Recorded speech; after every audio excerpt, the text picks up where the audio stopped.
Hello, this is Organic Chemistry 1 and it's presented to you by Science Visualized. Today we're looking at SN1 and SN2 substitution reactions and E1 and E2 substitution reactions. So what is substitution reaction? In a substitution reaction, a nucleophile will displace a leaving group. And this reaction can occur in two ways. The first way is called SN1. So SN1 mechanism. See the one there? S means substitution, N is nucleophilic, and 1 means unimolecular. The other mechanism for substitution is SN2 mechanism, where S again is substitution, N is nucleophilic, and 2 is bimolecular.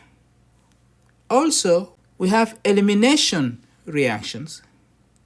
In elimination reaction, the nucleophile now acts as a base. It acts as a strong base, and therefore it will abstract or pull out a proton. It's going to pull out a hydrogen from a carbon adjacent or next to the leaving group.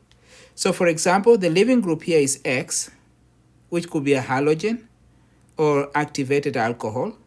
So that becomes a good leaving group. And that's a carbon with the leaving group. So the adjacent carbon is this next carbon. And if that carbon has a hydrogen here, then the nucleophile now acts as a base. So this one here is like a base. And therefore, it's going to pull out a proton. So it abstracts a proton. So it pulls out a proton.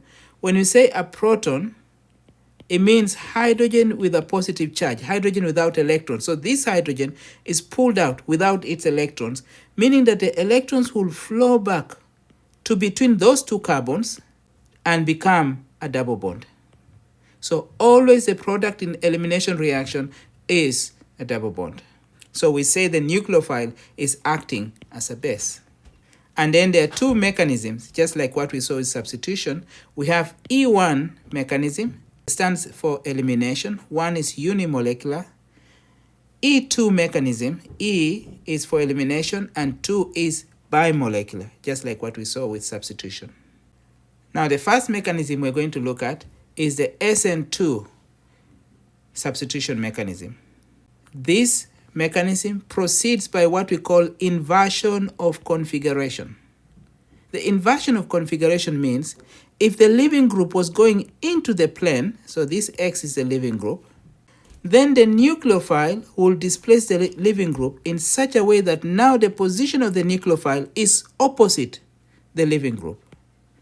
In other words, the nucleophile now is coming out, and we see that the hydrogen now is going in. So you end up with what's called an inversion of configuration, because the position that the nucleophile occupies is opposite the original position of the leaving group.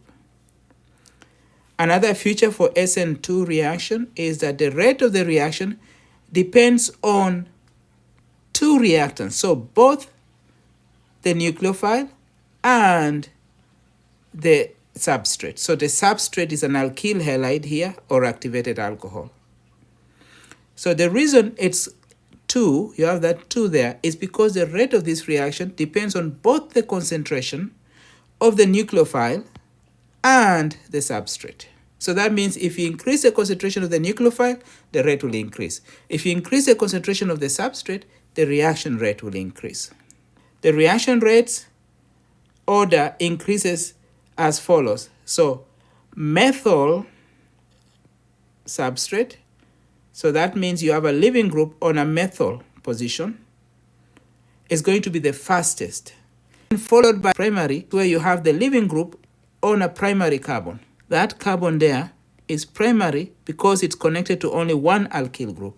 And then followed by a secondary alkyl halide, and secondary will look like this with a leaving group. So that carbon with the leaving group has 1 and 2 alkyl groups, so it becomes secondary. And then the least reactive is the tertiary alkyl halide. So that will be something like this, X. And that carbon with the leaving group X has 1, 2, and 3 alkyl groups, so it becomes tertiary. So tertiary never proceeds by SN2. So never through SN2 mechanism. The methyl and primary will mostly proceed by SN2. You have to know that all these four mechanisms, E1, E2, SN1, SN2, are in competition. In fact, you might have a situation where you have all of them participating at the same time, but they all result in different products. For secondary substrate, it can proceed by both SN2 and SN1, and we'll see more on that later. The next feature is the type of solvent. SN2 is favored by polar solvent, aprotic. That's one word, aprotic, meaning it cannot donate H+. So it cannot donate protons, aprotic, polar aprotic solvent. That means a solvent without OH or NH group. An example of that would be an ether, like this.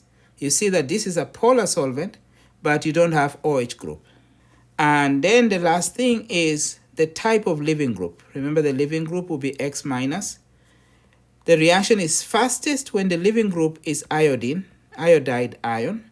That's because iodide ion is bulky, and because it's very big, it will stabilize the negative charge. So you want the leaving group to be as stable as possible for it to be possible to lose that leaving group with the lowest amount of energy. So iodide is the fastest, and then bromide a little bit slower, and then chloride, and fluoride is the slowest. And the reason for that is because fluorine is the most electronegative element in the periodic table, meaning that it forms a very strong bond.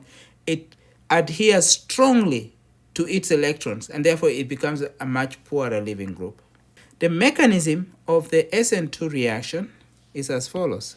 You start with a nucleophile, and then that adds to the substrate. Remember, the substrate has a leaving group. The nucleophile has either electron pair or a minus charge. Therefore, the nucleophile has higher electron concentration, so a nucleophile is also called a Lewis base.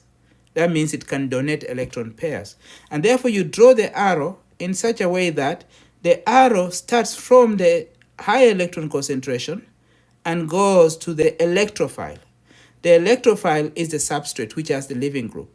So when the nucleophile forms that bond, at the same time, you'll break the carbon leaving group bond. So you show that that leaving group, X, is leaving with its electrons. Now, this reaction is concerted in that there is no step 1, step 2, step 3. All the steps happen at the same time. So what you need to do is to draw a transition state. And you show that it's a transition state by using these square brackets. So that shows that we cannot isolate and study this. It's not an intermediate. And in the transition state, you show that the nucleophile bond is starting to form with carbon. And at the same time, the carbon leaving group bond is starting to break. And then you show the other groups, 1, 2, and 3 substituents on carbon. They all form like a flat planar orientation, so that you have a nucleophile on one side. So it looks like this. So you have 1, 2, and then like that, and then 3 on the same plane. And then coming out is X, and coming in is a nucleophile. And then the next step that you show now is the leaving group has already left, so that leaves, and the nucleophile is connected, but now it's an opposite orientation. So we say inversion of configuration. The nucleophile position is opposite the leaving group position. Remember, the leaving group here was on the right, and now the nucleophile is on the left.